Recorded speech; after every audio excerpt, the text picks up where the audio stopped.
Salut à tous, ici Michael, j'espère que vous allez bien. On se retrouve aujourd'hui pour la suite de la formation consacrée au logiciel Blender, toujours dans la partie modifier avec une petite particularité malgré tout. Aujourd'hui, on va pas utiliser de modifier.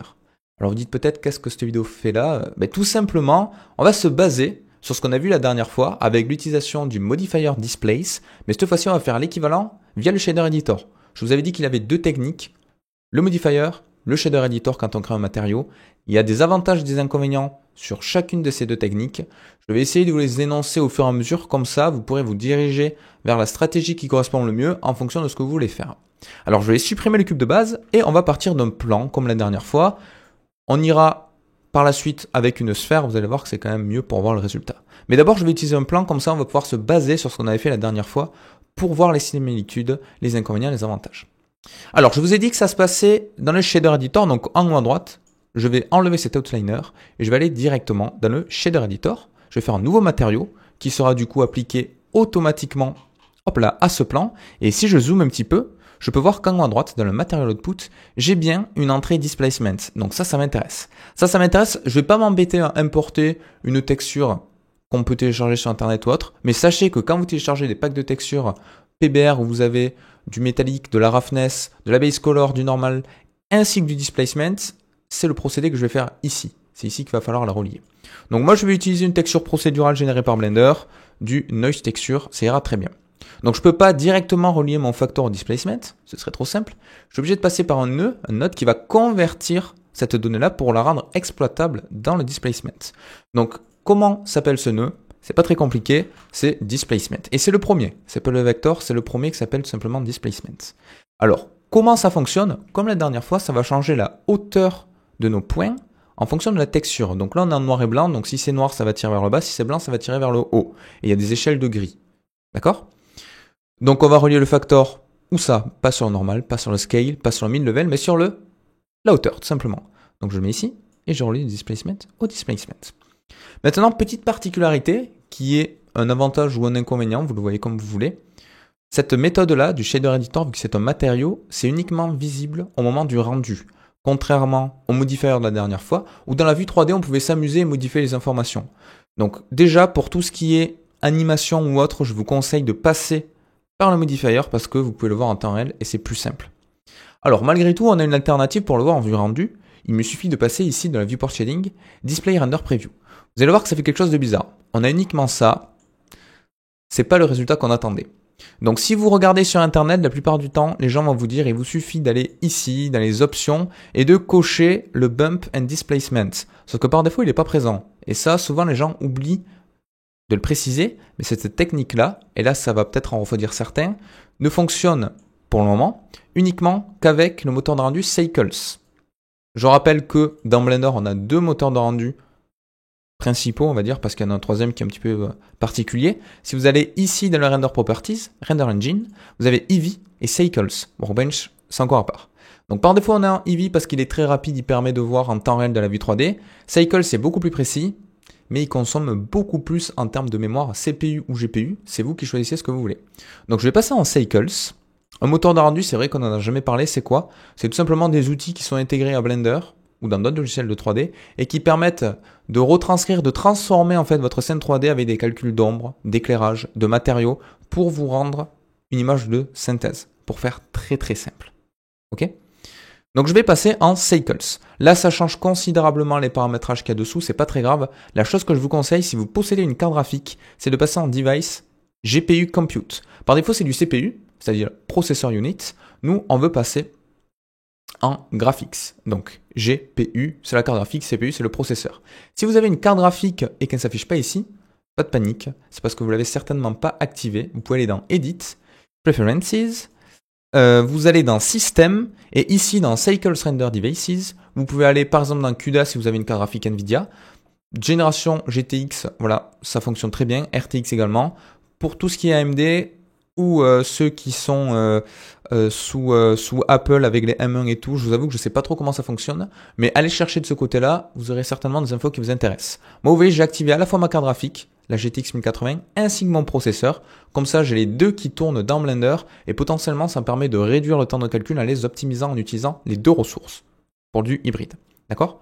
Donc, une fois que ça c'est fait, je peux passer en GPU Compute, et là, je vais passer en vue rendue, en haut à droite. Et là, il se passe rien. Il se passe pourquoi? Parce que je vous disais tout à l'heure qu'on trouvait souvent, notamment dans le manuel Blender, que par défaut, le displacement n'est pas activé tout simplement pour des questions d'optimisation. Donc je vais cliquer ici, hop là sur cette petite flèche, je vais dans Options, je vais dans Viewport Display, non dans Settings pardon, Viewport Display il doit être réduit par défaut, et dans Displacement que vous avez ici, vous avez du Bump Only. Alors ça m'intéresse pas du tout. Moi je veux à la fois du bump, donc vous voyez ce sont ces sortes de changements, de variations très minimes, dus tout simplement à une sorte de normal mapping, on peut l'apparenter à ça. Je pourrais, hop là, rajouter plein de subdivisions, ça de toute façon je vais en avoir besoin par la suite, mais vous voyez, ça va pas changer, ça donne une illusion de relief quand je tourne, vous voyez avec l'éclairage, mais ça va pas changer vraiment la topologie de l'objet. Donc ça, j'en veux pas. Moi, je veux à la fois du bump, certes, et du displacement. Je peux passer en displacement only, et là vous voyez que déjà, c'est plus intéressant. Je peux mettre en shade smooth. J'ai bien des variations comme on avait la dernière fois, mais ce qui m'intéresserait, c'est d'avoir à la fois ceci, ainsi que le bump qu'on avait tout à l'heure. Donc, je peux cocher Displacement and Bump, et là, je vais avoir les deux choses. Alors, la différence, parfois, est pas flagrante, vous voyez. Là, par exemple, on la voit pas particulièrement. Ça permet, par endroit, de rajouter des petits détails. Donc voilà, je vous conseille de l'activer. Là, on est en Displacement Only, là, on est en Displacement and Bump. Il y a des zones ombragées qui apparaissent un petit peu plus facilement. Alors, des fois, ce qui est un petit peu bizarre et qui est pas trop bien fait, c'est qu'on est obligé de rafraîchir. Donc, soit en bloquant ici le rendu, et en le reprenant en temps réel, parce qu'il y a des petits soucis. Mais là, vous voyez, ça fonctionne très bien. Je peux activer l'Adaptative Sampling, ça ira un petit peu plus vite, et je peux activer le Denoising dans la viewport pour avoir, vous voyez, en temps réel, quelque chose qui ressemble à ça. Donc là, c'est pas mal. Donc, soit vous passez en Displacement Only, oui, ça fonctionne très bien, soit vous passez en Displacement and Bump, et ça va rajouter certains détails. L'avantage, c'est quoi? C'est qu'en temps réel, je peux changer ici, par exemple, l'échelle si je le veux. Donc si je veux une échelle 1, vous voyez, ça va faire ceci. Je peux mettre une échelle au contraire beaucoup plus élevée, à 15. Mais plus je vais rajouter des détails, et plus, bien évidemment, je vais devoir rajouter des subdivisions sur mon objet pour pouvoir bouger les points. Donc peut-être qu'avec plus de topologie comme ça, si on met que le displacement, vous voyez, j'ai des choses beaucoup plus lisses, par exemple, si on s'intéresse ici. Alors que si je mets displacement and bump, voilà, j'ai quelques détails supplémentaires. Bon, là, dans notre cas, c'est pas quelque chose qui est ultra flagrant, mais voilà, sachez qu'il y a cet outil-là qui permet de le gérer. Donc ça, c'était sur un plan, comme on avait vu la dernière fois. Je vais le supprimer et je vais rajouter une UV Sphere et directement, je peux lui rajouter le matériau. Donc c'est ça l'avantage. Je peux faire un clic droit Shade Smooth et je vais rajouter pas mal de subdivisions. Voilà, comme ceci. Il y en a déjà pas mal. Et là, vous voyez l'avantage, c'est que ça permet d'obtenir des formes qui seraient très difficiles à modéliser de manière classique en polygonale, alors que là, on a quelque chose qui est rendu automatiquement en temps réel. Vous voyez, pour modéliser par exemple des astéroïdes ou autre, ça se fait très vite. Donc scale, si je mets par exemple 10, voilà, j'ai quelque chose qui ressemble à ça et qui rend vraiment très bien. Et je peux changer tous ces paramétrages en temps réel. Donc par exemple, en fond, je vais mettre un petit éclairage avec une environnement texture et vous allez voir que de suite, on voit le potentiel de la technique. Je vais aller ici dans Film et cocher le Transparent pour pas avoir l'image en fond. Et là, vous voyez qu'on a ceci. L'avantage, c'est que je peux par exemple toucher aux détails.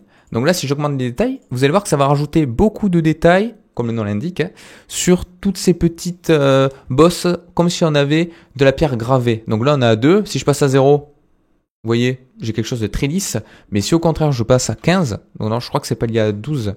Non, c'est pas jusqu'à 15. Vous voyez, on a plein de petits détails. Et ça, pour modéliser, par exemple, des rochers, des cailloux, ça peut être vraiment très réaliste. Ou des sortes d'astéroïdes. Alors là, peut-être que si je me mets en Displacement Only, voilà, là vous voyez, là pour le coup on voit vraiment la différence. Displacement Only, j'ai uniquement des changements de hauteur. Et si je me mets en Displacement and Bump, vous voyez tous ces petits détails ici qui sont vraiment sympas.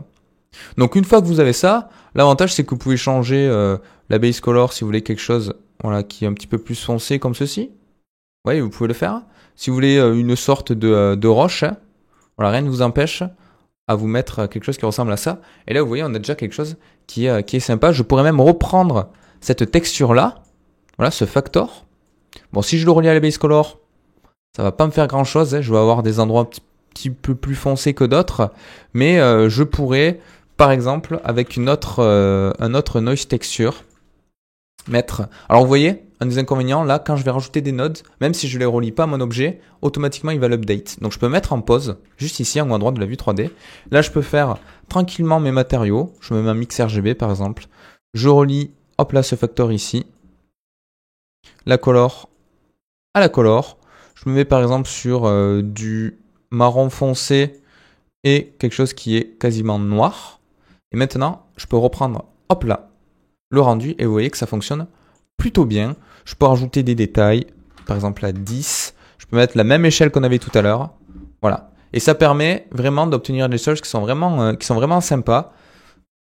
Ça demande plus de ressources. Donc ça, c'est sûr. Donc si on doit lister les avantages et les inconvénients des techniques, c'est quoi?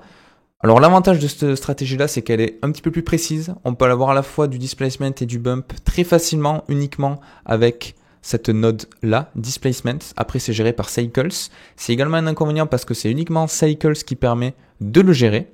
Voilà, donc ça c'est un petit peu, on va dire, le point négatif. Ah, je ne vous ai pas montré également, on a l'échelle. Donc si je mets 2, vous voyez, ça va multiplier par 2. Si je mets 0, je vais me retrouver avec une sphère entièrement lisse. Si je mets 0,3 par exemple, c'est quelque chose qui va être un petit peu plus concentré comme ceci.